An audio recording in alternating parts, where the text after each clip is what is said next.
Welcome back, folks, to Hashtag AskGSM here today for June 20th, 2016. First day of summer, we're bringing you a blockbuster episode here today, only 24 hours removed from WWE's great Money in the Bank pay-per-view. Can't wait to talk about it here today. But today, we've got a history-making edition of Hashtag AskGSM. We've had John on here before. We've had RJ on here before. We have never had a third panelist. We got Jason One Punch Davis, Blue-Eyed Disorder. We've answered his question. I'm going to answer his question in a minute. But for the first time ever, he is joining us on Hashtag AskGSM. Jason, how you doing today? Good. Nice to be here, man. I appreciate it. As always, first time ever on the show. Like I said, Blue-Eyed Disorder on the YouTube. Jason, I want to tell the people a little bit about your channel. My channel is basically about mental health, Tourette's, OCD, depression, social anxiety disorder, how to handle or cope with things like that. If you're coping with them, check out my channel, and just basically just trying to take it one day at a time. Perfect. Be sure to subscribe. Blue-Eyed Disorder, like I said, on the YouTube. Jason One Punch Davis. Well, his first question, he was he was the first person to send me a question last week. So, Jason, I'll answer your question right here. Your question to me was, which is your favorite season of Total Divas and why?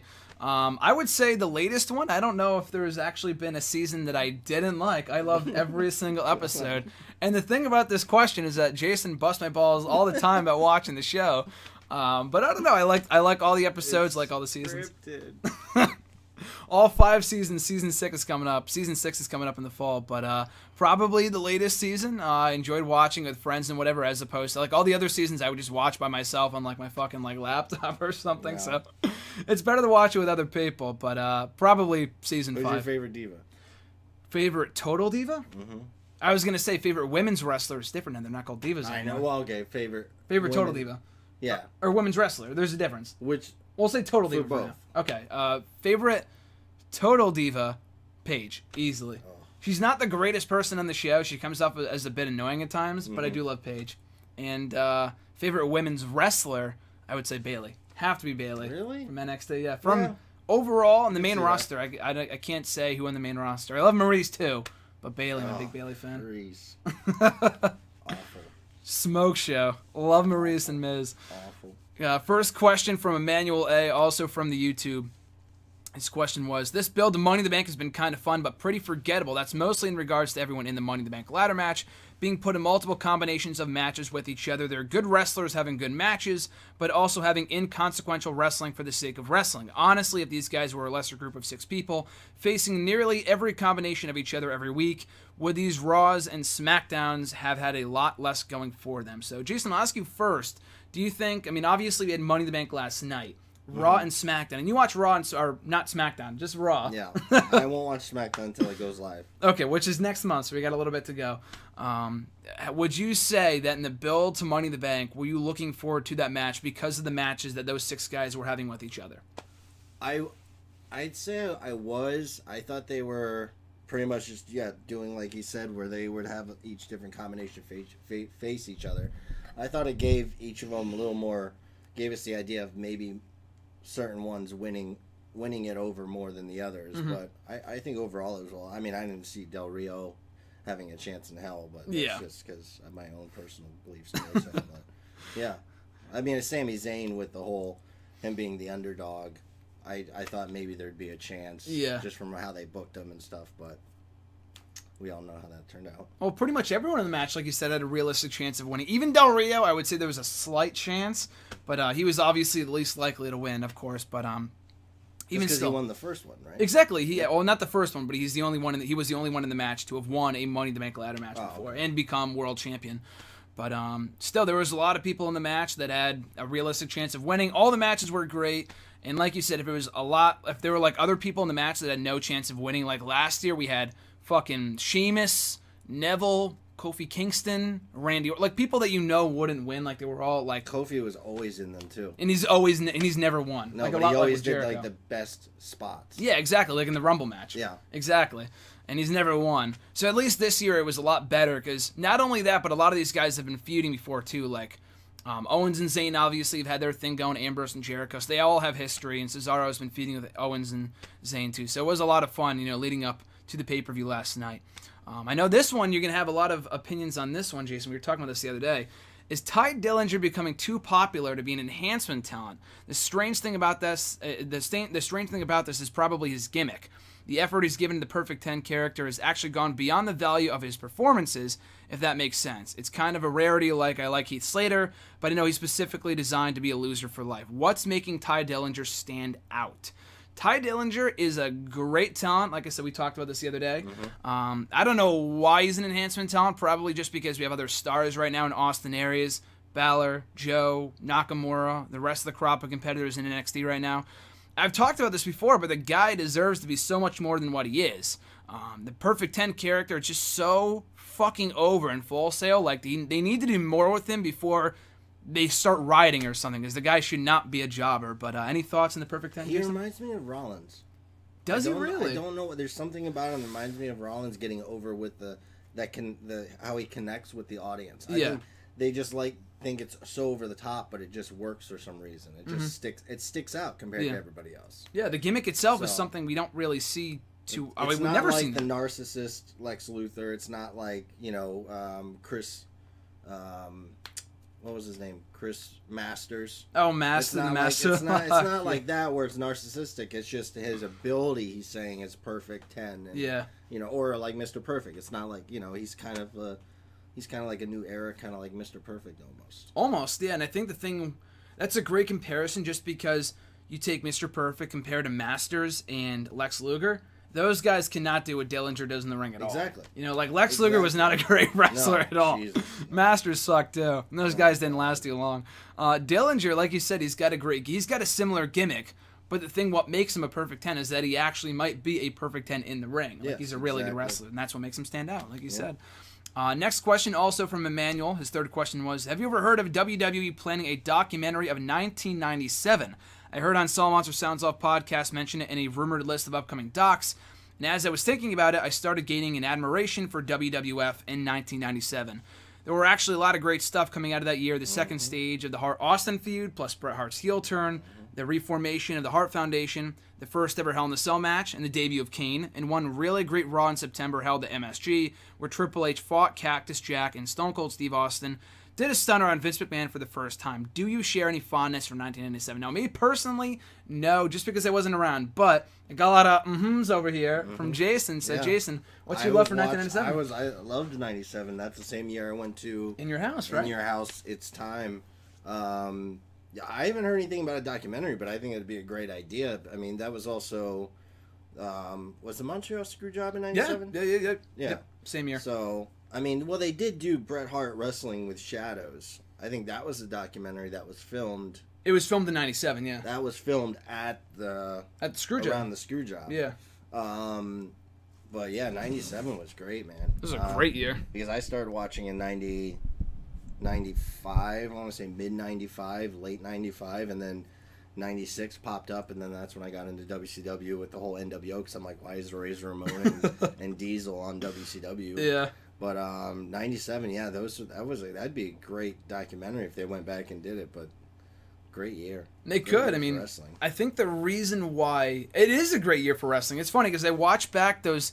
It's hard because, like we were saying before, on your video, check it out on Blue Eye Disorders YouTube channel. In your Q&A video, we're talking about how it's hard to say that's like a great year from like a retrospective point of view, and it is, but like me watching it back, like I can't share that same enjoyment just because I wasn't like watching at that time. You know what I mean? Like obviously I'm not denying that like the first ever Cell match was great, or that the Montreal Screwjob wasn't a monumental moment or whatever. But I don't know, it's hard to say, but I think the reason why they were talking about that was just because obviously next year marks 20 years since 97, so that's the reason why they would do that. And I would take a DVD like that over the whole fucking Best of the Attitude Era, which they've done like a million times. They've already come out of like volume 3 of that shit. So if they do a 97 DVD, I'll take that. But you can also watch a lot of those moments and matches only on the WWE Network. A lot of that stuff is uploaded on the network already. $9.99. Unless you're a free subscriber. Unless you're a first month subscriber, you get the first month free. So. Which they've been doing that a lot. They've been doing that for like the past like 3 years. I know, like, but it seems like every month you get it for free. Yeah, exactly. It's ridiculous. Like, well, I'm paying. Why does everybody else get to watch it for free? Yeah. Every freaking time there's a pay-per-view. Where's my free T-shirt or free compensation or something? I made your style shirt. Exactly. CM Punk shirt. They don't have any of those anymore. They're all tossed in the They're garbage. probably still in the back. They're probably still in the back Maybe. somewhere. I don't know about that. You can always buy one from Pro Wrestling Tees. I had one. I don't Really? know where it went. I had the one with the white and the red. Oh, like the first one that he had, Yeah. like when he first did the whole the pipe bomb, best in the Yeah. world shit. It's his best in the world in the back, right? Yep. It's a great T-shirt. I It's a had great that. T-shirt. It's almost as good as Austin 316. I had one of those too. Great shirts. I was so young. Next question, another one that you might be familiar with. Have you ever heard of Ultimate Warrior's WCW run? It's not the greatest memory if you're a fan. For the gist of it, he had a total of 3 matches. A confusing War Games match where he used teleportation, secretly using a trapdoor that would indirectly injure the British Bulldog, long story. Had a tag team match with Sting against Bret Hart and Hulk Hogan, where he had 45 seconds of ring time, where he didn't even take his jacket off.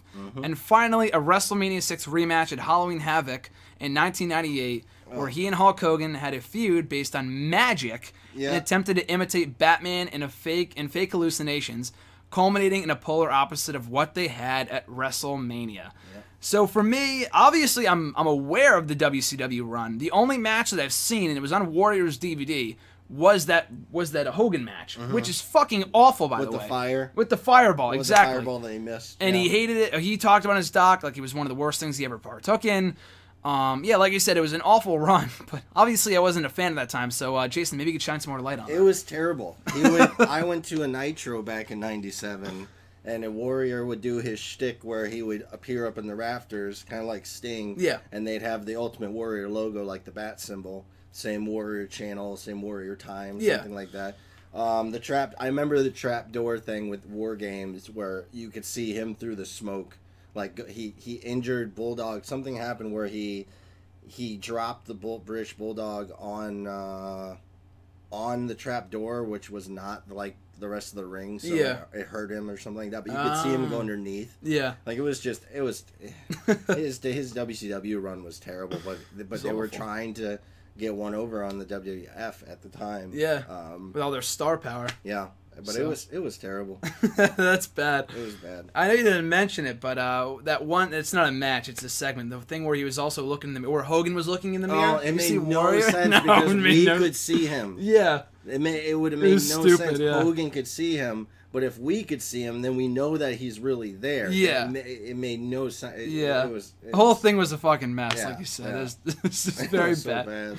That's WCW. Yeah. Mitch G, also from YouTube. Keep or erase Luke Harper and Dolph Ziggler's ladder match from 2014, I think it was, or John Morrison and Sheamus' ladder match from Survivor Series 2010. I would keep... I think the second ladder match that you mentioned with Morrison and Sheamus from TLC 2010, both matches are great. I would keep the first one just because the second one between Morrison and Sheamus was designed to get over Morrison as a bigger star. And then he was gone from the company less than a year later, so it didn't even really matter. But I'll take the first one just because it was a better match. Ziggler's still there, Morrison's gone. Ziggler's not any big of a star now than he was 2 years ago, I guess, because he's still in the mid-card hell. But I will still take that first one just because I thought it was a better match. But both matches are great, though. So any thoughts on that, Jason? I couldn't agree more. Same thing? Yeah. So second question, also from Mitch. Since the rumored plan, he actually sent this in before Money in the Bank, so we'll just keep that in mind. Okay. He said, since the rumored plan is John Cena versus Roman Reigns for the WWE Championship, would you be in favor of a number one contenders match between Seth Rollins and AJ Styles at SummerSlam? So it looks like at this point, based on what we got off last night, not like I said, he sent this in before the pay-per-view. Mm-hmm. It looks like they're setting up a Shield triple threat for the pay-per-view in August at SummerSlam. But let's say that's not the plan. Which is what you thought. That's what I thought, yeah. The Shield triple threat or this? Yeah. The Shield triple, yeah. So I guess if they don't do the Shield triple threat, do you think we could see Rollins and AJ, or what would your thoughts on that match be if we got that at SummerSlam? Would you be excited for it? Hell yeah. Rollins and AJ Styles, that's phenomenal. WrestleMania caliber match. It is. That'd be a great fucking match. I mean, I don't think they had one match. Did you end up watching that 24 special or no? No, I didn't get a chance yet. Damn, that's really good. But they talk about it there. They had one indie match. 16-hour shifts. I know. You work a lot. He's a workhorse, people. He's a workhorse. I work with this guy. Yeah. Still, no, it's a great doc. But he talks about it on the doc, how they had an indie match like 12 years ago or something like that, and that's it. They haven't faced off against each other since, and that'd be a great match. Like you said, WrestleMania worthy. It'd be a great wrestling match, and I would love to see it. I don't think it's happening. Like I said, I feel like the Shield triple threat I don't is think going they down. would. I don't see why they would have Styles feud with seen it for like a month or two. Yeah. Well, I don't see why they'd have Rollins and Styles feud just because they're both like heels. Yeah, I guess unless they turned Rollins face before, then officially Which that wouldn't. they had a chance to do that when he came back, and they totally crapped on that. Or last night. I mean, he came off like a face last night in the match. I guess we'll talk about that. He was going against Roman Reigns. No, I know, but the way the match was booked, though, yeah, it seemed like he was sympathetic. I don't know. I guess we'll find out in due time. But it's storyline wise, at least, especially after what happened last night, it wouldn't really make sense. But even down the line, Rollins and AJ, take my money. That'd be an amazing match. Next question of his: could Adrian Neville ever turn heel? I mean, no one. I mean, he could he? Yeah, sure. Would he make a good heel? I guess is what your question is. Probably not. What? Very little heel. Very, very little heel. Exactly. Yeah. I don't know. Unless he's supposed to be like a Napoleon Dynamite character, then I don't know how it would work. Just because his moveset is all flashy, that's almost the equivalent to like turning Evan Bourne heel. Like he's so likable. But I could never. Or something like or that. Exactly, yeah. Like I don't know how you could ever turn someone like that heel. It's not like they have great mic skills and they can cut great promos, which you would kind of need to do if you're a heel. Yeah. So I don't think that would work. Any thoughts on that? I don't see how. I mean, I don't because he hasn't been used in how long. I mean, he's been injured for the last couple of months. Oh, that's true. I mean, even when he comes back, I guess. Give him a guitar, smash it over to the Drifter. I was gonna say, is he talking about Elias Sampson here?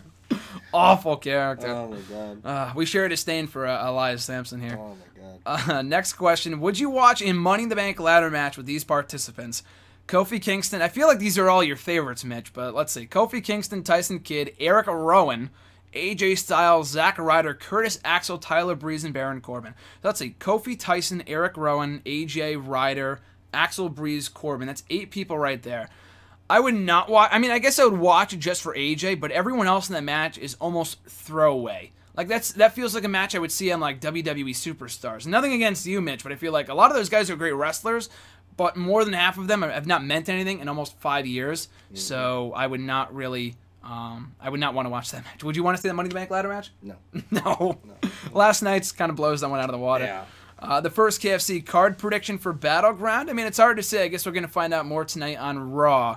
But I hope they save the Shield triple threat for SummerSlam. I could see that. I don't really want them to waste that at Battleground. Did you see the promo for Battleground? Yeah, I thought it was flags? Cool. Yeah, I thought it was sick with AJ waving his flag around, had his logo on it. It was pretty sick. I want that flag. I want that flag. Yeah, they better start selling that in WWE Shop. But speaking of which, AJ and John Cena Part 2, I could see that. I really have no idea, just because a lot of the matches that we saw last night were either ending matches and feuds, like Corbin and Ziggler. God forbid that's over as of last night, but I don't know. I guess just Cena and AJ. Any other matches you could see taking place at the show? Maybe something with the Wyatts. I hope they're back. Like they might be back tonight, actually. They could be back tonight. That'd be great. Wyatts. It's been way too long. If they bring, I want to see them back as baby faces. They but have to come back as baby faces. There's too many heels. You said should, which doesn't mean they will. No, I know. Which means the company's probably going to bring it back as heels because it makes no sense. Have them attack freaking John Cena again. Do that whole feud again. Have Cena bury him again with the shovel? Yeah. Yeah. What's next with the Wyatt family getting buried by John Cena? Can't do one of these videos without having that question being asked. Ever, exactly, ever.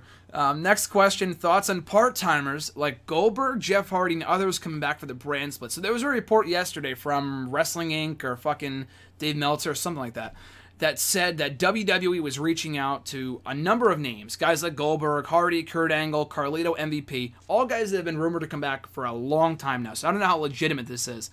But would you be interested on any of those guys, Goldberg, Hardy, Carlito, even MVP, guys like that coming back to the company for the brand split? Hardy. Jeff Hardy? Only, yeah.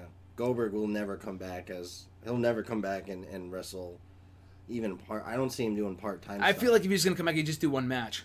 If anything. Maybe what, Lesnar? Yeah, no, it wouldn't be. No. They did, the match they had at WrestleMania. It sucked, but it's because both of them were leaving. So, I mean, I guess if they do a rematch, it could be better, but that match was not good. Well, the rule is that WWE thinks after 2 years, all fans forget anything that happened. Yeah. So they probably would be like, this is the first time ever, Goldberg versus Lesnar. Yeah. Hardy, yeah. Carlito and MVP. I don't see them getting MVP. I could kind of see it. The only thing is that if there was any time for these guys to come back, it would be now. With 2 separate rosters, they could finally get the push they never got like the first time around. But then again, these guys are like in their late 30s. Yeah. Like at a time right now where we have the new era and all these young guys, like last night, Apollo Crews, Baron Corbin, AJ's not young, but he's a fresh face. New Day, fucking Dean Ambrose, all these guys are all fresh faces. So you put them with like MVP and Carlito, I feel like they would get squashed in like 5 minutes. You know what I mean? Because I feel like they're a part of the old guard. But I don't know, I guess it could work. I guess we'll see. I mean, I would mark it. Like if I heard MVP's music on Raw, like I'd go crazy just because we haven't seen him in a long time. But I just don't know how well they'd be used. So I guess we'll find. I guess if if Vince throws money their way, like they'll accept it. Like there's no way they're going to turn the money down. No, of course not. Especially where they are now. I mean, MVP's doesn't even have a job, right? No, I think he's probably doing indies or something. He was in like Lucha Underground, but he never made his debut. He got fired after like a week. It's very confusing, but he didn't last too long over there.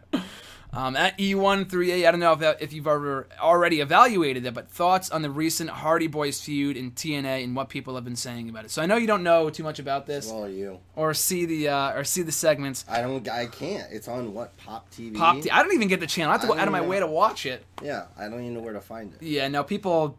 Even if you have the channel, I feel like people wouldn't watch it anyway. No. There's just no buzz around TNA right now. I mean, the product's been good, but there's just no buzz there at all. But anyway, the recent Hardy Boys feud, they had a really good match at Slammiversary a couple weeks ago, like the Full Metal Mayhem TLC match, whatever. They're having a match this week, Steel Cage. That should be good. The whole feud's been entertaining just because I love both guys, and the whole recent feud with Matt Hardy being like the broken Matt Hardy and doing all that shit. It's entertaining, and they're getting people talking about TNA for the first time in like 5 years. And I don't think that was the goal. I think the segments they did were so bad that it got people talking about the company, but still people are talking about TNA, so that's a positive. How well is TNA's future looking? Probably not too good, because I read something a couple weeks ago that said that their Slammiversary show almost did not happen. Because, they had something wrong with the pay-per-view, the cable company, and all that shit. They almost got the pay-per-view canceled. And their live episode of Impact, this isn't their fault, but Pop TV, their headquarters in fucking Georgia or something, they had some weather issue. So the whole episode of Impact got delayed by like 3 hours. Wow. It didn't even air when it was supposed to. People were pissed. How long is TNA, or the Impact episode? Just 2 hours, not just 2 3, hours? Thank God. 3 would be, I'd blow my brain. I would definitely not watch. They should probably be 1 hour, considering how thin their roster is at this point, but... Anyway, their future is not looking good financially. I mean, the story, like I said, the on-air product is not terrible anymore. But it's just so much damage has been done since that cancer Hulk Hogan was in the company that there's just no coming back from that whatsoever. But him and Bischoff. Bischoff, too. Hogan and Bischoff ran that company into the ground for like 3 years. Oh. They came in, they raped and pillaged the entire company, and then they left. And paid Foley to come in. All these part-timers that really went on to do nothing for the most part. Just a total waste of money. Favorite match type for me is a ladder match. I think I've talked about that before, but I think this is more directed towards you, Jason. What is your favorite match type of all time in wrestling? Favorite match type? Ooh. I guess Rumble match. I might say that. Rumble match or Money in the Bank, I'd say, for me. It's hard to say. Yeah, I mean, there's a lot of them. One-on-one, or are we just talking like multiple? Oh, anything. It could be Rumble match. It could be ladder. It could be TLC. It could be anything you want. Any gimmick match, I guess. That's not standard one-on-one. I really like the Elimination Chamber. I like the Elimination Chamber. Yeah. I thought that was a great idea. Yeah, and they could always bring it back too. Other than that, I'd say any ladder match. Yeah, there's thinking of Shawn and Razor. You don't like that one? No, I'm thinking of Shawn. Oh, and you're Razor. thinking of Shawn and Razor. Or then they had a SummerSlam rematch. In '95, yeah. Yeah. Which was even better. Yep. Or as good. But that's a great match, like I said. Any ladder match. I don't think I've ever seen a bad ladder match before. Like, even Money in the Bank, I don't know if there's ever really been a bad ladder match. I'd have to go back and watch. But oh, man, there's something. In WWE? Yeah. Bad ladder match. I'm trying to think, because I remember being really pissed off. It was years ago. Like early on in the 2000s, maybe? It had to have been. It was just, it made no sense. It was a feud. That was done. It was, I don't know if it was like Christian and... Oh, Jericho, right? Or no. Maybe. Christian and Jericho. They had a ladder match at one of the shows, and it was supposed to be Edge, but he got hurt, so they did those two instead. Maybe. I think that might have been the one. I remember there being at least one that I thought was like that was awful. Well, almost every ladder match has been very, very good. I'll say that much. Maybe not all, but most. 99% of ladder matches. Thoughts on how the Bullet Club and how Gallows, Anderson, and AJ have transitioned to WWE? So what have your thoughts been in the Bullet Club so far in the company? I like what they're doing with them. I like how they're separating AJ and having him do his own thing in the club, doing their own thing, which I didn't think they were going to let them keep the name Bullet Club with the whole bullet in it, but... Well, they're not calling them Bullet Club. They're just calling them the club. Right. Close enough, yeah. Right. I like it. It'll be interesting to see what happens if they're going to stay a group or if they're going to, just say that they're a group and then just still do their own kind of thing or, whatnot. I wouldn't be surprised. I mean, I could see them at the beginning, not to say... Wyatts. What? Them and the Wyatts. Oh my God, are you kidding me? That at SummerSlam would be sick. I mean, I've been saying for a while now to do New Day and Enzo and Cass. But I would not be opposed to them putting the belts on Gallows and Anderson at the next pay-per-view and then doing the Bullet or the Club, whatever, versus Wyatt and Harper or Harper and Rowan or whoever. Like, that'd be... Harper always over Rowan. Only Harper in the match. That'd be a great match. That'd be a very hard-hitting match. I would love to see something like that. But yeah, I think hopefully before long we will see that. But yeah, I mean, we've talked about it here before. I talked about it to John a couple months ago that they weren't being buried. Like, these guys have never been buried. And buried, people use that word very loosely a lot of the times, but I feel like they were never buried. When they were losing to the Usos a lot on TV, like, I was kind of disappointed with that, with Gallows and Anderson losing pretty much like every week to the Usos. But other than that, like, they had a great showing last night. They've been winning more matches recently, so I can't complain. AJ's been phenomenal. I know he lost like 3 pay-per-view matches in a row, but he's not being buried. The guy's having the best matches in every show he's been a part of. Had great matches with John Cena, Roman Reigns, Jericho, Kevin Owens, The New Day, pretty much everyone he stepped in the ring with.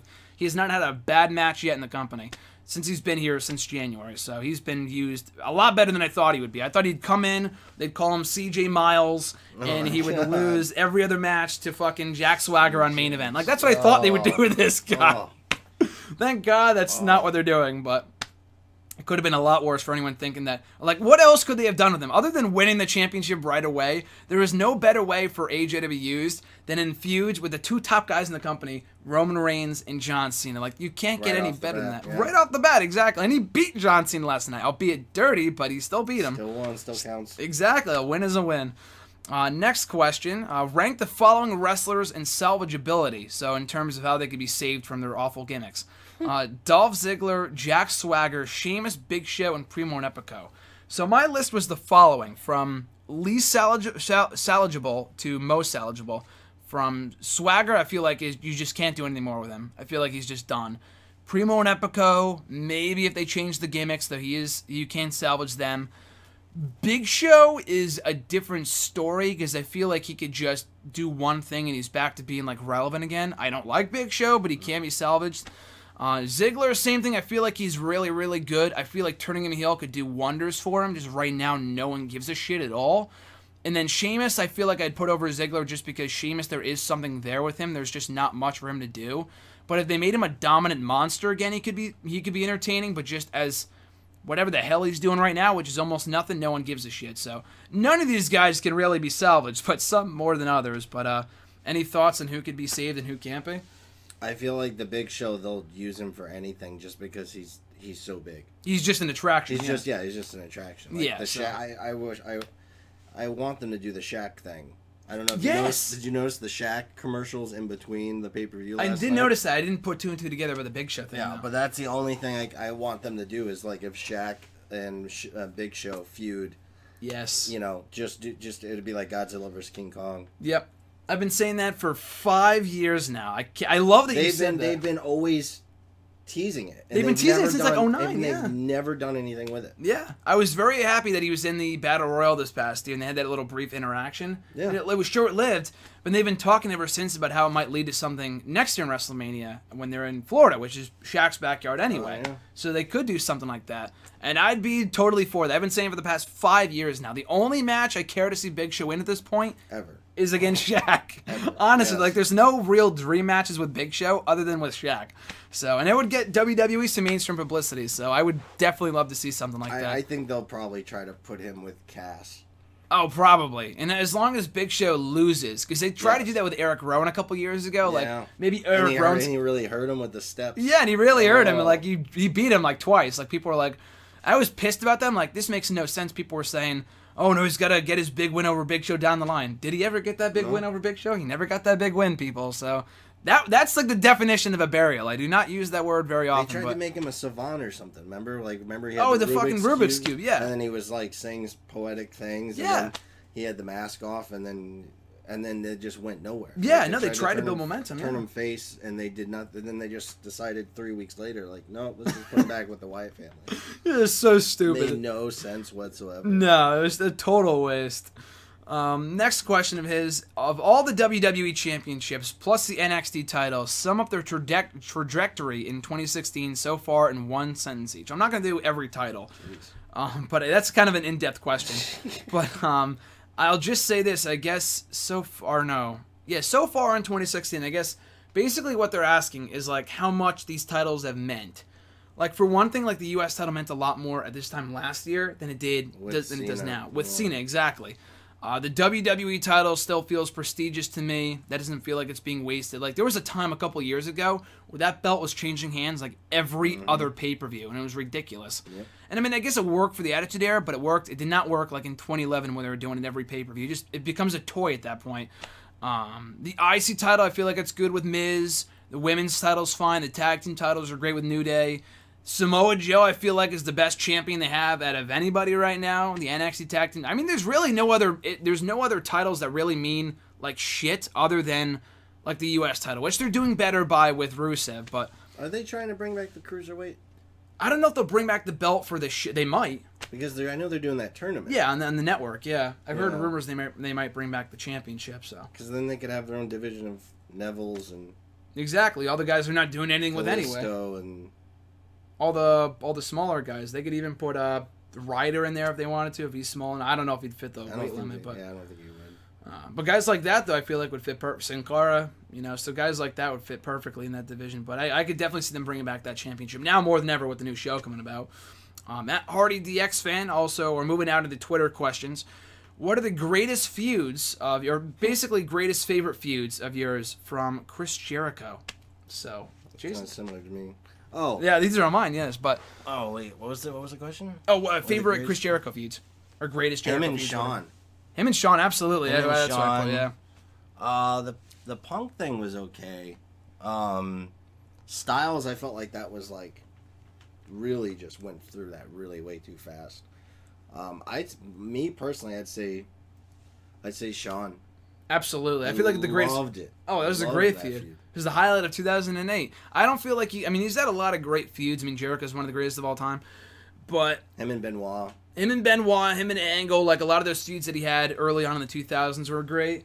But nothing went as long or had as much story, and the matches were never better than the match he had with Shawn like a couple years ago. The match, everything about it was just perfect. How that ended at the WrestleMania match, and he still kicked him in the nuts. Oh, no, that too. I'm thinking of the 08 feud. But that too. I guess you could really say Shawn Michaels. Yeah. For both the 03 feud when he kicked him in the in the nuts in WrestleMania. Great match, and then he kicked him in the nuts at the end, and everybody thought it was, Yeah. It was. I thought that I would say him and Shawn did he did his best stuff with Shawn. I was gonna say the that feud they and had years Benoit. later too, but that if you counting Shawn Michaels, that's the greatest feud ever had. But him and Benoit just had amazing chemistry too. So Oh yeah. I'd put Benoit up on that I list think as well. they had a ladder match. I think at the Rumble, one of those years. Early 2000s. Yeah, like right when Benoit first came into the company. Or that might have been Angle. It might have been Benoit and Angle, but I thought it was Jericho and. I think they did because I remember watching it a couple months ago, and it was a really, really good match. Yeah. I think it's for like the IC title or something. I'd say Shawn with Jericho. Yeah, that's easily the best feud he ever had. Which is saying something. He's had a lot of great feuds. They put Rey Mysterio in there too. The Punk thing wasn't that great just because Jericho with his dad body. And later on in his career. In my head, I separate Jericho from when I watched him from 96 or 97, 98 to... Like the last 10 years. Yeah. And then I guess you could say... He's so different now. You could say long hair versus short hair. Yeah, Art just long says the hair, same thing, yeah. But I feel like what he's doing now, though, is the best work that he's done since the Shawn Michaels feud. Yeah. Like, right now, like, the stupid idiot stuff, I think that's getting over huge. It's got over huge. Yeah, it's so funny. Last night. Yeah. The I'm from Winnipeg, you idiot thing from a couple weeks ago is so funny. Like, he's the whole, when he walks the ring with, like, the scarf on and shit. That scarf. I love the scarf. It's so funny. That's the thing, though. Like, I hate it, but that's why I love it. You're supposed to, yeah. It's just so great. Like, he's good at getting in your skin. Exactly. It's been in the AJ feud. He was perfect with that Drink too. it So in, drink the gift of Jericho. Drink it in, man. God. That segment last night was great. Yeah. And Del Rio came in. He's like, "You stupid pedo." And Owens is like, "Why do you call everyone a pedo? Do you have a dog at home or something like that?" That was great. It's really funny. Sean Markistic, his question was, who upon his return should feud with Neville? I would say Miz, because they had a little something going like late last year and they abandoned it for whatever reason. But now that Miz is IC champion, I don't know if Neville would beat him for the belt. I'd be totally fine with that. Yeah. But they could have some good matches. And they could also do the whole moneymaker thing versus like Neville. They've been doing the whole thing for years. Like, oh, he has big ears. They call him ugly and shit. So, I mean, I wouldn't incorporate that in the storyline, but they could do that. They could do, he has the A-lister face, and Neville doesn't. Like, they he could does do remind that. me of a Lord of the Rings character. Oh, he does. He looks like a hobbit, but yeah, I mean... Yeah. That's messed up. Yeah. The fact that they mentioned that in the story, and then like on TV, though, I don't know if they should really mention that, but whatever. But he's still a great wrestler. But I would say Miz. Yeah, I'd agree. Next question: push, repackage, and release. So we got 3 of your. No, actually, you like one of these people. So I was when I was writing this question down, when I was transcribing it, I thought you'd get a kick out of it. Miz, Sheamus, and Dolph Ziggler. So I would push the Miz. Because I feel like out of all 3 of those guys, he's doing some great work right now. So I would push Miz, repackage Sheamus, because like I said earlier, I feel like you could still do something with him. Oh, no. You know what? I would repackage Ziggler, because him and Ziggler are in the same boat, and I feel like Ziggler has more, like, he could be a world champion again. Sheamus can't be.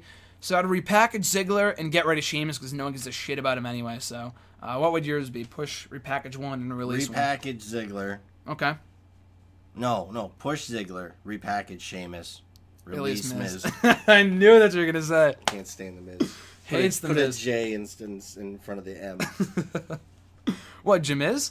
Yeah, Jamiz. No, in place of the M. Just busting you. Next question. Your opinion, who are 3 stars that should go into the WWE Hall of Fame in 2017? So my 3 are, and I know you're going to like these 3, Owen Hart, British Bulldog, and Rick Rude. I don't know why they're not in already. I mean, I know why Owen Hart's not in, because his ex-wife's a bitch, so that's why she's not, or his widow or whatever, Martha Hart. Rick Rude, I have honestly no idea why. British Bulldog, same thing. But all 3 of these guys should be in before long. But any other guys that you think should be in the Hall of Fame starting next year that aren't in already? X-Pac, no. Oh yeah, I could see X-Pac going in at some point. Yeah, he's obviously going to go in because Yeah. Click. But no, I'd agree with those guys. I'm really surprised. I thought they were going to do it. They were going to put Owen in This year? Yeah, because of the DVD that That's came out. what I thought too. Yeah, I guess not. Yeah, Bulldog, Rick Rude, Pillman's not in it, right? No, he should be Brian too. Pillman. Brian Pillman should be in there. Well, he didn't really. I mean, this is he what didn't do anything in WWE. Right. But he did some stuff in WCW, and they do count that. So right, that's true. They count anything they own. People ask me all the time, like, what constitutes you as WWE Hall of Fame worthy? Sting did nothing in WWE, but he's a WCW legend. Loss. He lost twice on pay-per-view. Oh that doesn't get you in the Hall of Fame. Sledgehammer to the face, then he shakes Triple H's hand. Makes no fucking sense. Awful. Thanks, man. Thanks for hitting me with that sledgehammer. I lost. First WrestleMania match ever. And then he came back later on in the year, and then he was feuding with Triple H again anyway. Yeah. Like the and then he broke himself with Rollins. Yeah, and then he hasn't wrestled again since. He just retired right after that. Next question from Matt Cody Collier, 37. Where would you rank the Money in the Bank 2016 pay-per-view? Is it among one of the best Money in the Bank pay-per-views yet, and why? I would say, you know what, and this is saying something because every Money in the Bank show that we've had for the past 6 years has been really, really good. But I will say, I don't know if it beats the Money in the Bank show from 5 years ago when CM Punk won the belt in Chicago and left the company. That's my favorite pay-per-view of all time. It did not quite beat that show. It came close, though, because all 3 main event matches were really, really good. So I would say it's the second best Money in the Bank pay-per-view of all time. We've had a lot of great ones, but this series was second best, I would say. So where would you rank last night's show? I'd agree. Yeah. That 2011 show's ought to be. Nothing beats the Punk thing. Nothing's going to beat that match. That atmosphere was amazing. Las Vegas was a good crowd, but that Chicago crowd when Punk won was just They were untouchable. so hard on Ziggler. It made no sense why they Last night? Yeah. Were they? They were yelling, Ziggler sucks, Ziggler sucks. Really? I'd have to watch it back. I Yeah. feel like the crowd is mostly dead for the most part during the Yeah. match, but I'd have to watch it back. I saw a But lot of people getting food. Yeah. it doesn't I would do the same thing. Especially following the tag team title match. They had no choice but to just sit on their hands. Rusev and Titus O'Neil, which only went like 5. I don't know why that match even happened. They had to squeeze that in. That's why the pay-per-view went so long, because they had to squeeze that match in. Like, no one cares. I fast forward through it. I don't blame you, because you watched it like later on. So. I watched it like midnight, and I'm like, I'm not staying up till 3 because of a Rusev Titus match. Yeah, I'm not. And I fast forward through it. It actually went like 4 or 5 minutes, and I'm like, oh, it's over. Yeah. It showed Rusev holding up the belt. I'm like, oh, okay, cool. Yeah, predictable outcome anyway. Yeah. At Swagsia, one underrated moment for Money in the Bank. I don't know. That's a good question. I don't know. There was a lot of great moments, but I feel like there weren't any moments that went unnoticed. There were. I mean, we were talking on our way here like about great moments from the show last night. Cesaro, one moment that I forgot to ask you about. I want to get your thoughts on this one. Cesaro was on the ladder. He jumped off the ladder on the ropes and hit whoever, I think it might have been Owens, with a fucking uppercut or Del Rio. Yeah, that was sick. That I would say that's underrated, because that whole match was great, but that was one spot I did not see people talking about later on. That was a holy shit moment. That was a holy shit moment. Yeah. Early on, definitely. But any other moments that come to mind that you would classify as underrated from the show last night? Yeah. I wouldn't say no. I wouldn't say underrated. I just keep thinking about the Michinoku driver. Yeah, I don't know if that was... Yeah, there's the amazing moment. Yeah, I think people gave that the... the recognition. Oh, that was holy shit indeed. I thought he killed Owens. I thought he killed him. There with his back bend. He just didn't move. Owens is great. Yeah, Owens is awesome. He's really funny too. But yeah, those are some really good moments from the show last night. Underrated, maybe when he was gonna run up the ladder and he went to the side and side. Yeah, that was hysterical. No one does that better than Owens. He did that at Takeover last year in Brooklyn with Balor. He had him set up on the ladder, and he's like, the crowd is going, "Oh my god, he's gonna run at him!" And then he just stopped and just like slapped him or something. He does that to a T. Just amazing. Should WWE sign Chris Melendez? I know you don't know who the guy is. He was from TNA. And he had a prosthetic leg. He was a one-legged warrior. He was in like not the Navy. He was in like the Marines or something.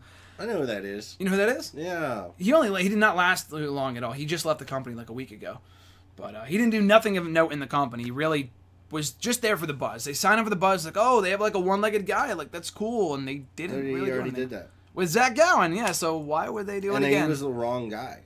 Who's Zach Gowen or this guy? Did you know that, Zach Gowen? That was a wrong wrestler that they hired. Oh, I did hear about that. I don't know who told the story. I know John Laurinaitis hired the wrong guy. Yeah, hired the one wrong-legged wrestler. I think maybe I heard the story from him. And then he was tagging with Hogan. And he didn't last too long either. He was gone after like... He couldn't do anything. I'm sorry. You had one leg. Well, but I think I heard somewhere he had a backstage... Or he had like drug problems or something too. Really? Yeah. Like, for a guy that was like 19 or something years old, I mean, he had some issues backstage. That definitely played a factor in his release. But, the guy wasn't, even without 1 leg, 2 legs, 5 legs, Chris Melendez was not really that good anyway, so I don't really care to see him in the company. And like Jason just said, they already did that with Zach Gowen 10 years ago. Yeah. At the _Doctor_Shad, my apologies, your question was, with the brand split coming up, was it a good idea to have Dean cash in tonight, or last night, whatever, to relieve any confusion post-split? So basically what they're saying is that with the draft going into effect next month, and if they do bring back the World Heavyweight Championship, and it would create some confusion, like does he have to cash in for the WWE title, the World Heavyweight title, whatever. Do you think it was a good idea that he cashed in last night and just got it over with? Yeah. To avoid all that? That way there's no confusion down the road. Because I still don't understand how it's going to work. What belt could they bring back? Because they merged it to make this the World Heavyweight Championship belt. So, I mean, they're going to bring back the WCW World Heavyweight? The big gold belt, yeah. Yeah. Unless they make a new belt, or they just have two. I mean, they might. What was the point of the match? Looks like the WWE one anyways. Yeah, exactly. So I wouldn't be surprised. But, yeah, I'm glad he just cashed in last night, just got it over with, so we don't have that whole fucking... Like, the Money in the Bank thing has just been a crutch for so long. And I mean, sometimes it's cool to have that, like the idea, like someone could cash in tonight, but just to get it over with, do it in the same night, which we've only seen once before with Kane, but other than that, we've never seen it before. We don't see it too often, basically. I liked it. I thought it was a good idea, and just the fact that Dean's champion, we had 5 In the span of 5 minutes, every Shield member was a world champion, which I thought was pretty cool. Oh my god, I didn't even think about that. Yeah, no, it was a pretty historic night, so that was pretty sick too. Wow. At Mario's, Mario Bros fan 94, his question was, go right into the next question. Thoughts on the ending between Rollins winning the title clean and then Ambrose cashing in the briefcase to win the championship? So basically, what were your thoughts, Jason, on the conclusion of the show last night? I thought it was a great spin. I mean, I thought it was something new, something fresh. I was just glad to see Reigns not have the belt, and then Rollins get beat. I mean, I could go either way. Like I like Rollins, but Ambrose winning, it made it. It was more of a shock, and I thought that was great. Couldn't agree more. That was a great ending. Couldn't agree more. Like you said, a breath of fresh air. We haven't seen that before. All three guys are stars. Sets up a triple threat match for SummerSlam or tonight or Battleground, whatever. Hopefully not tonight. But no, I loved it too. I thought it was a really good ending. And like you said, it was unpredictable. I think we were talking before the show. Like I was hell-bent on Reigns winning. Not because I wanted to see him win. Yeah, I just thought they'd do the same thing. Beats him clean. Reigns wins, LOL. Like they just want to... He's the new... Reigns is the new era. He's John the next Cena. Yeah. He's the next Cena. No matter what you do, people are just going to hate him. Yeah.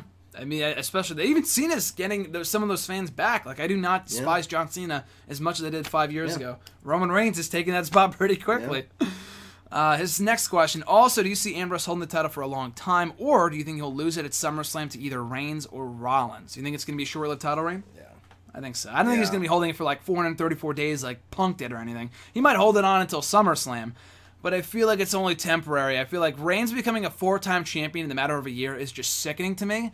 But it would not surprise me at all. Yeah. So I could see him winning back the belt. Rollins, too. If he won back the belt, I'd be happy with that. As long as Reigns doesn't win it back tonight or next month, that's fine. Just give Ambrose a nice little run, at least for the summer. Totally cool with that. Unless Lesnar comes back and squashes him at SummerSlam. Ambrose? And he beat him at WrestleMania, so I didn't even think about that. I did not even think about that. They could have a claim that Lesnar never really... He kind of got screwed out of the championship of the Rumble by the Wyatt family. So he can come back and squash Dean Ambrose again. I don't think they're ever going to talk about that because they seem to not care about the Wyatts. So. Oh, the Wyatt? Yeah, no, they don't give a shit about the Wyatts anymore, unfortunately. That's just next to the Wyatts, not caring about the Wyatts, I guess is what's next for him. At Thomas_B96, does the Bullet Club helping Styles make him look weak because he didn't win clean, or does it build him up as a strong heel? Great question. So, for me personally, I did not hate the fact that Styles won dirty. I mean, I wish he would have won clean. It's not unprecedented, but, and like we were talking about this before, at least he won, people. At least he won. It could have been so much worse. He could have tapped AJ out in 5 minutes, and they could have very easily done that. They've done it before. They could have done it again. So at least AJ won. Just appreciate the fact that Styles won. Like it now. Enjoy it while it lasts, because he's probably going to lose the next 4 matches to John Cena, because no one really... I don't think, other than Punk a couple of years ago, no one, since Cena became a big star, has ever beaten Cena at, like, back-to-back pay-per-views. For the most part. Like, I can't think of any other instance, other than when Punk beat him at Money in the Bank, and then again at SummerSlam, and even that wasn't clean either. Neither win was clean. So, you just gotta enjoy it while it lasts. That and the fact that he said there would be no interference, and there was interference anyway, it gives AJ Styles heat. It's not like he's a babyface. It doesn't even matter. He's a heel. People, they want you to hate him. So it makes sense. I really had no big issue with it. Maybe he'll win clean down the line. Who knows? But I didn't hate the finish at all. So what were your thoughts on it? Same thing. Yeah? Exact same, yeah. We were talking about it before. Yeah, I didn't think it was a big issue. I feel like people just complain for the sake of complaining, but just fucking appreciate the fact. Appreciate that Cena did not squash him. Exactly. Which he first match back. Exactly, and he very easily could have. I really thought he was going to. At Scarlet1, she's got a couple questions here. He's got a couple questions here. Quick story. I watched Money in the Bank with my dad, and his favorite part was Rusev winning clean and making fun of Titus in front of his kids. Like he got more joy out of Rusev retaining than most WrestleMania endings. So anyway, how did you guys feel? I know you said you fast forward through it. Did you see the part where he was making fun of his kids, though? It was afterwards. I didn't know that happened. It was funny. He was like, your dad failed on Father's Day. He is not a real father. You no longer call him dad. You call him Titus. That's what he said. Rusev is funny as fuck. I didn't care about the match at all. I didn't give two shits about the match. I have to go back and see that. That was funny, but yeah, no, I didn't really care about the match, but the post-match shit from Rusev was the best thing about it. Like I said, the fact that Jason didn't see the match, but is now willing to go back and watch that one segment, goes to show how entertaining Rusev can be. Yeah. And how that was worth watching. Like I said, I feel like casual fans, they're not going to give a shit about match quality, unless it's really, really good like AJ and Cena. They're going to care more about, like, heels being a dick. Like, the people that I sometimes Always. watch Raw with. Yeah, exactly. They're going to care more about, like, Jericho wearing a scarf to the ring. They're going to pay more attention to that than the match like, the 5-star classic he had with Cesaro. Like, that's just the way the casual fans pick up things. But it's funny, though. So, their next question, was it for the better that the Money in the Bank ladder match stayed at 6 people? Or do you wish there could have been more people to it? I think the more the merrier. But, I mean, it works either way. I mean, I would have rather had, I would have liked to not see Del Rio in there for some reason. He was getting kind of over with the C's. That was weird. Yeah, when he's smacking C. Sami Zayn. He's not even like C, not even like he was smacking some of the fans didn't like. Like he was smacking Sammy and they were chanting C, which was interesting. Yeah. I think the more the merrier, as long as it's not like 10. Yeah, Like, which they've 7, done before. Yeah, they've done. Yeah. Right. So yeah, I would agree. They've done 10 people before. They did 10 people at WrestleMania 26, and it was a clusterfuck. Yeah. When you have 10 people, there's just so much going on. There's too many spots. Exactly. There's way too many spots. You can't really pay attention to anything that's going on. So I was fine with the 6 people. Like I said, they all had great chemistry. Del Rio was kind of the odd man out, but even he did a good job last night, so I can't really complain. I mean, if they threw Kalisto in there, it would have been sick too, but he means nothing right now. Like, no, people would have known that he wasn't going to win. So I'm actually kind of glad they left him out. How would you guys like to see a women's championship match for SummerSlam get built up? So basically, what match would you like to see at SummerSlam, Jason, for the women's championship, and how would you like to see WWE go about it? Probably Bayley. Bayley, interesting. Against Charlotte? Yeah. Okay. Bayley and Charlotte. Like call her up tonight, next month, maybe. Yeah. I mean, I just feel like she's got nothing. What else is she gonna do in NXT? I think she's gonna have the rematch with Asuka first in Brooklyn. You think so? I think they're going to do that match, and I feel like then they'll call her up on Monday's Raw in Brooklyn. They might do that. That's the way that I've been thinking, but they could very easily call her up before SummerSlam. I want to see Becky with the belt, but I don't think that's going to happen for a while. I think it's going to happen at some point, yeah. Yeah, I think she's going to have this feud with Natalya, but I would like to. I'd like to see Bayley and Charlotte. That'd be a great match. Like I said earlier, I mean, I feel like Charlotte and Sasha is the plan for SummerSlam. They could throw Bayley in there. She was a fourth horseman. So. Bayley, yeah, and she has yet to call up. Horsewoman, yeah, from NXT. So and then they had that story there, and they've had a story right there. Exactly. They can call her up tonight, next week, after Battleground. I mean, it's very possible we could see Bayley up in the main roster. They don't have to do the rematch with Asuka. I just feel like they might. Was Battleground last year? Was that the Wyatt versus who fought last year in Battleground? I know Wyatt was on the post. He was like I know he was feuding against like Jericho or something. And he lost. That was 2 years ago. Oh, it was 2 years Last ago? year he beat Roman Reigns. He did. Yeah. Okay. And the main event was Lesnar and Rollins at Battleground. Okay. That's the match they did. But My memory shot. they all just kind of blend together from the last couple of years. Battlegrounds usually is like a skip over pay. Exactly. I mean, we have Money in the Bank, which is great, and then Battleground, which is, and then it's like, then SummerSlam, so it's kind of like in that in-between pay-per-view.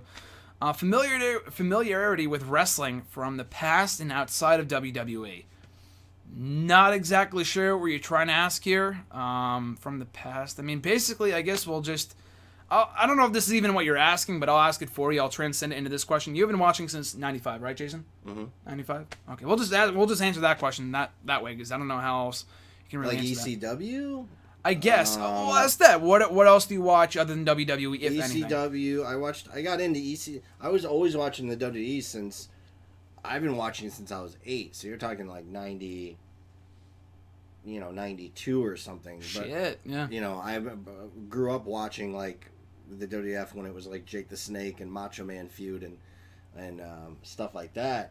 But I was so young, that's the only thing that stick out of my mind. But I mean, 95, 96 is when I started really hearing about ECW because it was on at like 1 a.m. Yeah. And it was on Sunshine Network in Florida when I lived there. And then I also started watching WCW because I didn't know what WCW was until they started putting it on the same night. Oh, in 95, yeah. I think 95 is when they started doing Nitro, it. yeah. Yeah, so I'd say WCW and ECW, and I actually watched through my friend Nick in 97, started watching Japanese wrestling, like explosion matches with Hannibal and I can't remember the other guys' names. I just remember what they look like, but just weird Japanese death matches, as they call them. Shit. Oh, but wow. like where there was timers and little bombs would go off in the rings and stuff. Oh my god. Really cool shit. Jesus, what happened to that shit? I don't know if I think they still do it. If you go back and look at like old Mick Foley Terry Funk barbed wire Japanese matches, stuff like that. That's I used to see that stuff through my friend. He used to have tapes of like Japanese stuff. He's like, check this out, and there'd be a sickle match. What's that?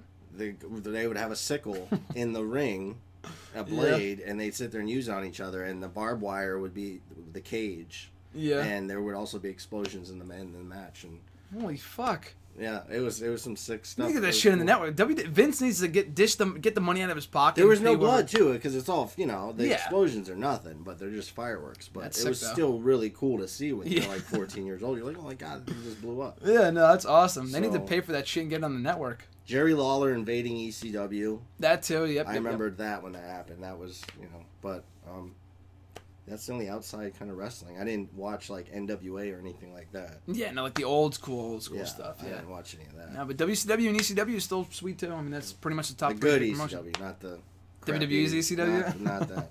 No. When Ezekiel Jackson was ECW champion. Awful. Big Jack Show. Swagger, Big Show, all the Bobby Lashley. That's when ECW died. Since we're still in a new era, how would Jason describe the previous era in one sentence? So basically, if this is the new era now, what was the previous era to you?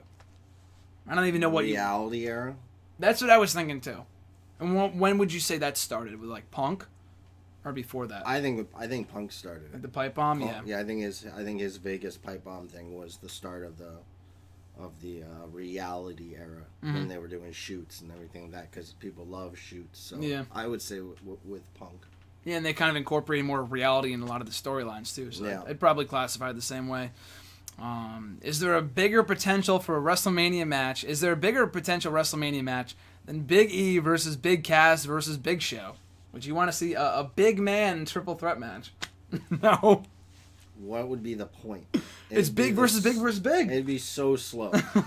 It'd the big slow. It's big. But it's slow. Big. Vince, we love big. We love big man matches. Do it. Book it. Hashtag book it. That's Vince for you. Money in the Bank, match of the night and MVP of the night to you. Match of the night? Yeah. Oh, that's hard. It's tough. A lot of good matches. I gotta go with Styles. Styles Cena? Yeah. I agree. MVP. Owens. Oh, okay. I was gonna say Dean just because he won and then he went on to win the championship, but in ring wise, I'm going off of like spots and stuff like that. The frog splash on the ladder to my Zayn. God, yeah. Was it to Zayn? Was there? I don't know who it was, but no, that was sick too. Yeah, the bull. No, not the frog splash. The bullfrog splash. The bullfrog splash. Yeah. That was sick too. Yeah. So MVP, I gotta agree. I was gonna say Dean, but I like that one better. KO for MVP. Match tonight. Cena Styles. All right, so next question is, what wrestling storyline are you guys looking forward to most right now? So as the summer season gets underway, any storyline in particular you're looking forward to most? We'd have to see after what happens with Raw tonight, but yeah, just interesting seeing what they're gonna do with the Shield. Yeah, same. So, and see what Punk Cena. I wish Styles Cena. Just as good. Yeah. Styles Cena. I was gonna say the same thing. Cena Styles. What's next for the Shield? What's next for Brock Lesnar when he gets back? I'm looking forward to seeing what he does after the whole UFC fight next month. That's going to be interesting. But I think it's going to be a good summer. The NXT stuff, too. Nakamura and Balor, that coming up. And hopefully in Brooklyn or hopefully soon, the draft. A lot of shit to look forward to right now. I wouldn't say there's one thing more than anything else. Probably the Shield shit. But everything all together, I'm just looking forward to the summer. At Breaking Bear 216, will Tyson Kidd return eventually since he wasn't in the last round of releases? I don't think so. I mean, we were talking about this the other day. I don't think he's coming back. I know he broke his neck, and obviously that's a very serious injury. And the sky is blue. It's very obvious. But I feel like, not that he would have been back by now, but we have heard no update on his condition. It seems like, especially after the recent retirements of Daniel Bryan, of Sting, Edge's retirement a few years ago, there is just no doubt in my mind that Tyson Kidd is not coming back. It sucks to say. It's been over a year at this point. It's not like if Sting, I mean, I guess he was 50-something years old, but If a guy like him isn't coming back from a neck injury, I don't think Tyson Kidd, who I love him, but he's not really not that big of a player for the company. Yeah. So I don't think he's coming back. Just because he wasn't in the last round of releases doesn't really mean anything. I mean, they cut those people because their contracts were coming up. I don't know when Kidd's contract is up. I really have no idea. I don't know if it changed anything because he's hurt. I honestly have no idea. But I think he is pretty much done. Yeah. So I guess we'll find out in due time. I need to hear an update because I haven't heard anything from him or WWE or anything. So I guess we'll find out soon. Even if he came back, I think they would stick him in NXT. They probably would, where he was great. But I feel like when he comes back, it's not like they could pair him back with Cesaro because he's doing really fine on his own right now. It drags Cesaro down than it would be, promoting. It'd be, that'd be less Sticking of a with his priority. wife again. Dude, yeah, turn him heel and put him in Natalia. Since she's a heel now. Exactly. So I'd be completely fine with that. Or even feud with Cesaro. I'd be completely fine with that too. If you have Tyson Kidd come back and say he was overshadowed, that's a possible story too. Good feud. That'd be a sick feud, yeah. Can you name at least 3 of your favorite non-Big Four pay-per-views before 2008 when you started watching? Same for Jason. So for me, favorite, when you said non-Big Four, because all my favorite pay-per-views before I started watching were pretty much all Big Four pay-per-views, like SummerSlam 02, Survivor Series 02, WrestleMania 21, WrestleMania 19. Those are all Big Four pay-per-views. The only show that I distinctly remember watching on the network or just watching it in general, like on DVD or whatever, was Vengeance 05. And I talked about it in a WrestleRant video about a month or so ago, earlier this month. Check it out. But it had HBK and Kurt Angle, Part 2. It had Batista and Triple H inside Hell in a Cell. It had Cena, Jericho, and Christian for the WWE title. So it was a stacked show. That's it, though, really. And I mean, for you, Jason, you started watching in 92. Well, no, I mean, really being fully aware of what's going on, I'd say 95. But and you can't really say any paper because before 95, there were no Big Four paper. There was nothing but Big Four. In your houses. Yeah, exactly. Nothing but in your houses. So any other shows? In your house, it's time. I couldn't even answer this. I couldn't, there's too many. There's way too favorite pay-per-views. WrestleMania 19, you said was good, right? WrestleMania 12, WrestleMania 17, WrestleMania 19. Yep. The Maybe Money in the Bank show too. 2000. Ooh, that was a good show too. A lot of great shows in 2000. Yeah.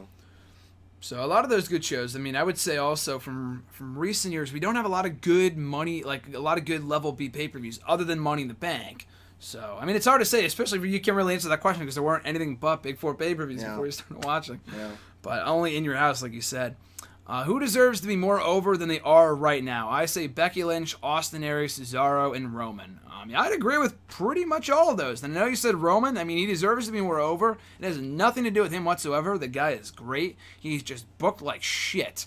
I mean, I know he was champion for as long as he was. But by that I mean like the booking of his character, they just make him so unlikable that it's not his fault whatsoever. But he should be a lot more over than he is, and I say over as in like cheer, not like he is technically over. He's getting a reaction. Cesaro, I feel like is pretty over. I mean, as it is, he should be a bigger star. Becky, I would say, Austin Aries especially. So maybe even Dean. I don't know, but Paige maybe. Paige definitely. She deserves more TV time. Is there anyone else you think from the current roster you think deserves to be more over than they currently are? Tyler Breeze, I would say. I feel like he's really talented. I really think Paige. Paige. I feel like she's the most... She probably... Not... Probably. I would say definitely is the most underutilized women they have on the roster. She beat Charlotte and then they didn't do anything with her. She wasn't even at the pay-per-view. No. Unless you get to... I could see them doing Becky and Natalya at Battleground and then doing Charlotte and Paige. I'd be completely fine with that. It makes sense from a storyline standpoint, but they're probably going to do something else instead because that's just the way the company works, unfortunately. Lastly, can you guys shout out my Cleveland Cavs? I'm from the C-Town, hence the 216 in my name, and I'm so pumped. So do you watch basketball at all? No. No? Not a sports guy. Neither am I. So I guess shout out to the Cavs. I guess they won last night, so. Okay. Yeah, exactly. I don't really care, but shout out to the Cavs, I guess, for winning last night. But I will say this: it was a big night for Ohio last night. Obviously, Cleveland, Ohio, but Dean Ambrose is from Cincinnati, so won the championship. So Cleveland had a pretty good night on June 19th. So happy for anyone who lives in that city, or rather that state. At the Russell Guy, also from Twitter, do you think Ambrose needs to win the Shield triple threat and go on a lengthy run to prove his main event status, and so he doesn't get lost in the shuffle? Does he need to? I don't think he needs to. Do I want him to? Sure. I mean, I think if he won the either him or Rollins. If Reigns wins, I wouldn't be pissed. It's just like, really? But I'd be pissed. You would be pissed? If Reigns? Yeah. Yeah. I wouldn't be enthralled, but I wouldn't be like, oh, this really sucks. But anyway, I don't think he needs to. But should he? He deserves to be. He deserves to win. It'd be cool to see him if he had it for a while, but yeah, I don't see that happening. No, I don't see that happening either. Because I think they're gonna push too many different storylines, and Rollins being right back where he is. I mean, yeah, he rightfully never lost that championship. Yeah, it's not like he's and he was so over and he was such a better speaker and better wrestler, and better talker, and Roman just. That and the fact that Rollins is so hot right now, and then Roman, they just love to push. There's no doubt in my mind that either one of them will be champion before long. So I'm not going to be shocked when they take the title off of Ambrose. But hey, at least he got his moment. At least I'm happy with that.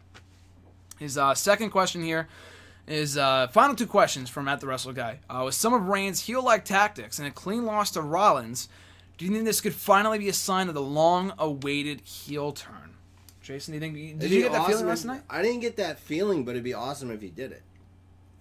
But like you said earlier, again, I really wanted to think there was a double turn coming last night, but like you said, they've not teased it, but they had that opportunity so many times before to turn him, then why would they do it now? Like, I mean, now's as good a time as any, but... I don't think they will because of Rollins being back and Rollins clearly them wanting him to be a bad... Like, they're pushing Reigns as a good guy to the audience, and everybody hates it. Yeah. And they're pushing Rollins as a bad guy when everybody loves him. Yeah. It should be completely the opposite. It should be flip-flopped, yeah. But they won't do it for some reason because it's just, I don't know, Vince is pig-headed. I don't know. He's very stubborn as Vince McMahon.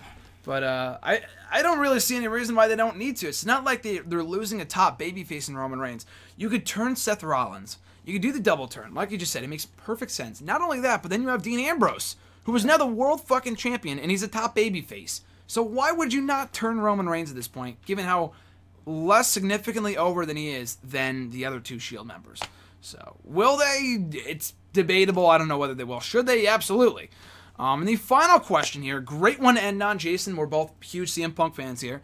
This is a perfect question to end on here to close off this blockbuster episode of #AskJSM. Keep or erase CM Punk's Money in the Bank title win in his hometown from 5 years ago, Money in the Bank in Chicago, or his Survivor Series win later on that year where he went on to reign as WWE Champion for 434 days. So you have to keep one and erase one? Yep. This is tough. I'd have to keep the Money in the Bank one just because it was such a historic moment. Yep. I was going to say the same thing. I know the title reign is great. It is. It's a historic title reign, but that one moment itself is what people remember the most. Went nuts. Even though they did it in ROH before. So the Summer of Punk actually technically happened a couple years before that. But it was still great in WWE, though, when they did it in Chicago. Great storyline, great angle, great everything. And without that moment, you probably wouldn't have had the moment. I mean, I guess if you erase Money in the Bank but keep Survivor Series, it wouldn't make sense. It wouldn't make sense because that moment wouldn't have happened. But if you know what I mean. But anyway, I would definitely have to agree. You have to keep that Money in the Bank when it's just so historic. And of all the shit that we've seen over the years, with all the PG era stuff, which I don't think is as bad as people say, make it out to be, but there's a lot of that's debatable for Jason. There's a lot of garbage over the last 5-10 years in WWE. But if there's any one positive, anything that everyone can agree on, the one magical moment this company created in the last 10 years was Punk winning in Chicago. The stars aligned, the match was amazing, moment was amazing. They made a start of CM Punk. I know he came back like a week later, but still, the moment, the match itself was just so phenomenal. My favorite match of all time. And that match with Del Rio where he won the belt, the reign was great, but you just can't top that moment. So, got to agree. Keep that moment and erase the Survivor Series win. So that's it, guys. #AskGSM here today, over an hour in length. Jason, I applaud you for sticking with me throughout the entire thing. My pleasure, sir. Always a great time doing your video as well. Check it out, as I said at the start of the video. Check out his channel, Blue Eye Disorder, talking mental health issues, a little wrestling as well, talking everything, just shooting the breeze. Check it out on his channel, which should be up by the time I post this video a little later on before Raw. So with all that being said, Jason, before we go off, anything else you'd like to plug? Facebook, Snapchat, Twitter, AM, Gmail, anything? No, just Blue Order. Yeah, exactly what you said. Just check it out, Blue Eye Disorder, rather, on YouTube. Blue World Order now. Exactly, I like it. That's why I love the username. So check it out, subscribe, like, comment, share the videos, all great shit. And Jason One Punch Davis, thank you for joining me for a great episode here today. And I'll catch you down the road. It was a pleasure.